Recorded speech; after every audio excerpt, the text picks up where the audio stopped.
कुणाला एकत्र येऊ द्या, मात्र याचा फरक घ्या तर भाजपला पडणार असं वक्तव्य घ्या चंद्रशेखर बावनकुळेंनी केलेलं आहे. नाही, बरोबर आहे. चंद्रशेखर बावनकुळेंचा पक्ष आता देश पातळीवर मोठा पक्ष आहे. त्यांना निवडणुका मतचोरी करून आणि ते पाहिलं ना, तो माजी केंद्रीय मंत्री बिहारचा जे वक्तव्य केलं, मी त्याचा उल्लेख पारही केला. अशा करून त्यांना निवडणुका हारत असताना घोषित करून घ्यायची जर सवय लागली तर त्यांना काही फरक पडणार नाही. पण आता पैसा आहे, प्रचंड यंत्रणांचा वापर आहे, त्यामुळे त्यांना काही फरक पडणार नाही कोण किती आले तरी. कारण निवडणुका जिंकाव्या कशा आणि कशाचा आधार घ्यावा, कोण सोबतीला असावे, तर सर्व त्यांच्या सोबतीला आहे. निवडणूक आयुक्तापासून तर सर्व यंत्रणा सोबतीला असल्यानंतर आणि प्रचंड पैसा असल्यानंतर काय फरक पडणार आहे. बावनकुळे जे म्हणतात ते खरं आहे. चंद्रपूरमध्ये ऑपरेशन लोटस राबवत असल्याची चर्चा तुमच्या नेतृत्वात चंद्रपूरमध्ये मोठ्या संख्येनं काँग्रेस निवडून आली. तिथं आता फोडाफोडीचं राजकारण सुरू असल्याची गदा नाही, काही नाहीये. झालंच हे सगळं. आमचे गट तयार झालेत सगळ्या ठिकाणी. आम्हाला प्रचंड बहुमत आहे. फोडाफोडीचा काय विषय आला आणि फोडलेच तर बघू शेवट काय आहे. मुंबई नवनीत राणा, माजी खासदार नवनीत राणा यांनी जे वक्तव्य केलं होतं की हिंदूंनी 4-5 अपत्यांना जन्म द्यावा, तुम्ही कसं बघताय या वक्तव्याकडे? नाही, मला वाटतं की दिलं पाहिजेत आणि त्यातील 3-4 मुलं नवनीत राणांच्याकडे प्रत्येक हिंदूंनी नेऊन दिले पाहिजेत. याचं संगोपन तू कर आणि त्याचं पालनपोषण तू कर म्हणून त्यांच्या घरी नेऊन सोडले पाहिजे. मुंबई वगळता इतर ठिकाणी तरी शिवसेनेसोबत आघाडीचा काही विचार होईल का? मुंबई वगळता इतर ठिकाणी, इतर महानगरपालिकांमध्ये जर तसा प्रस्ताव आला तर? आहे ना, चर्चा सुरू आहे. चंद्रपुरामध्ये चर्चा सुरू आहे. अनेक ठिकाणी ती चर्चा आहे ना. अकोल्यामध्ये काही ठिकाणी सुरू आहे. अमरावतीमध्ये चर्चा सुरू आहे. त्यामुळे अनेक महानगरपालिकामध्ये अशी आघाडी होईल अशी शक्यता आम्हाला आहे. विजय जी, आज जो गठबंधन हुआ है मनसे और उद्धव ठाकरे को, उसको कांग्रेस किस तरीके से देख रही है? नहीं, हमें तो खुशी है. 2 भाई एक आए हुए, हमें कोई उसमें दुख व्यक्त करने का सवाल नहीं आता.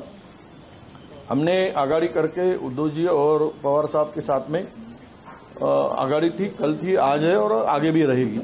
हम लोग उनके साथ में चुनाव लड़ने में कभी हिचकिचाए नहीं. और रहा सवाल मनसे की एंट्री होने के बाद में, हमारी भूमिका हमने जाहिर किया है. हम लोग अलग लड़ना चाहते हैं और हमारा निर्णय हो चुका है. इसीलिए वो 2 भाई एक साथ आने के बाद हमें कोई फर्क पड़ेगा ऐसा हमें लगता नहीं. हम स्वतंत्र चुनाव लड़ेंगे, अलग से चुनाव लड़ेंगे और हमें अच्छा रिजल्ट मिलेगा, ये हमें विश्वास है. क्या अन्य जगहों पे मुंबई छोड़ दिया जाए जहां मनसे का गठबंधन उद्धव ठाकरे से नहीं है, अन्य जगहों पे क्या वहां कांग्रेस उनके साथ गठबंधन के लिए तैयारी कर? वहां पे लोकल लेवल पर हमारी स्थानिक स्तर पर चर्चा चल रही है. हमारे स्थानिक स्तर के नेता उनसे बात कर रहे हैं और मुझे लगता है कि ये निश्चित रूप से काफी कारपोरेशन में, बहुत सारे कारपोरेशन में ये गठबंधन होगा ऐसा नजर आ रहा है. सर, मुंबई में कुछ जगह ऐसे बैनर लगे हैं, उत्तर भारतीय बटोगे तो पिटोगे. इस संबंध में क्या कहेंगे आप? मनसे का उद्धव ठाकरे से गठबंधन और ये बैनर लगाना, उत्तर भारतीय बटोगे तो पिटोगे. अभी यही सब भावनाओं का, अभी बावनकुळे जी ने कहा था कि भावनाओं के साथ में राजनीति नहीं होती, तो बटोगे तो कटोगे, ये क्या है? ये भी तो भावनिक शादी है. भाजपा को अपने सोए के अनुसार, अपने व्यवस्था के अनुसार ये सब नारे बहुत अच्छे से आते हैं. उनके दिमाग में यही इस तरह के नारे गूंजते हैं. अगर यहाँ पे महाराष्ट्र की अस्मिता को धक्का लगता है, महाराष्ट्र का विचारधारा को या महाराष्ट्र की भाषा को, मराठी भाषा को कोई धक्का पहुंचता है, त्रिसूत्रीय भाषा का बीच में चर्चा बड़ी तेजी से हुई थी, उसके बारे में सरकार ने कुछ कदम आगे बढ़ी थी, वो सब सामने है. और महाराष्ट्र में मराठी आदमी कहाँ है, ये भी तो जरूरी है. हर एक को अपने भाषा का, अपने प्रांत का स्वाभिमान होता है, अभिमान होता है. तो इसमें बुराई नहीं होनी चाहिए अगर उद्धव जी की भूमिका वो है तो. पर यहाँ पे गुजरात का तो पूरा कंट्रोल है मुंबई पे और पूरा मुंबई हड़पना चाहते हैं. वो मुंबई पे कंट्रोल गुजरात अपना करना चाहती है. तो यही आज दिख रहा है. तो उसको लेकर मराठी को बचाने के लिए, मराठी आदमी की रक्षा के लिए अगर कोई कदम उठाता है तो वो उनका भी कदम उठाना चाहिए और हमें भी उठाना चाहिए. महाराष्ट्र को मराठी इंसान के पीछे खड़ा होने के जो लिए। बैनर लगा है बटोगे तो पीटोगे उत्तर भारतीय, उसका समर्थन कर रहे हैं आप? नहीं, उसका समर्थन करने का सवाल ही नहीं। अब वो उसके भावना क्या है उसके पीछे की, बटोगे तो कटोगे, बटोगे तो पिटोगे।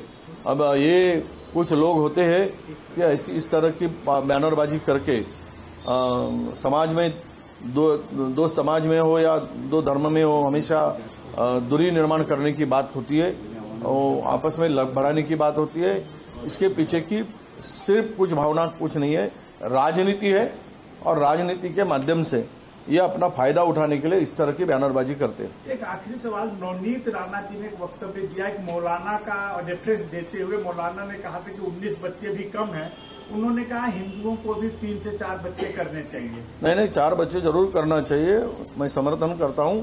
उसमें से 2 बच्चे या 3 बच्चे नवनीत राणा के घर पे छोड़ के आना चाहिए और उनको बोलना चाहिए कि तुम इनका पालन पोषण करो और सबने और उनको उनके शब्दों को सम्मान भी देना चाहिए।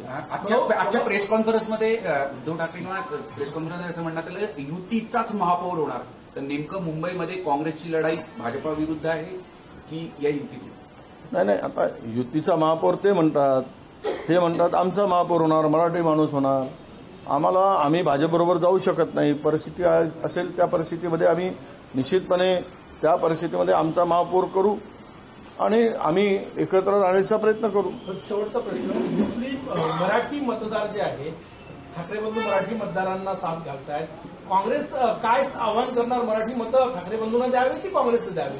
काँग्रेसच्या मागे सर्वांनी उभं राहावं। काँग्रेस सर्व जाती धर्माचा पंथाचा विचार करून काम करणारा पक्ष आहे। आम्ही कधीही कोणत्या याच्यामध्ये प्रांतीयवाद, जातीयवाद, धर्मवाद, वंशवाद याला मानत नाही। आम्ही देश हा नजरेपुढे ठेवून काम करतो। देशातील प्रत्येक माणूस या देशाचा मालक आहे, या देशावर त्याचा हक्क आहे, अधिकार आहे। या भावनेतून आम्ही काम करणारे आहोत। आमचे विचार हे सेक्युलर विचार आहेत, सर्वांना घेऊन चालणारे। त्यामुळे आम्हाला आमची भावना हीच असणार, मराठी असू दे, गैर मराठी असू दे, देशाच्या अस्मितेसाठी आणि आपसातील समन्वयासाठी आमच्या पाठीमागे उभं राहावं अशीच आमची साध असणार आहे।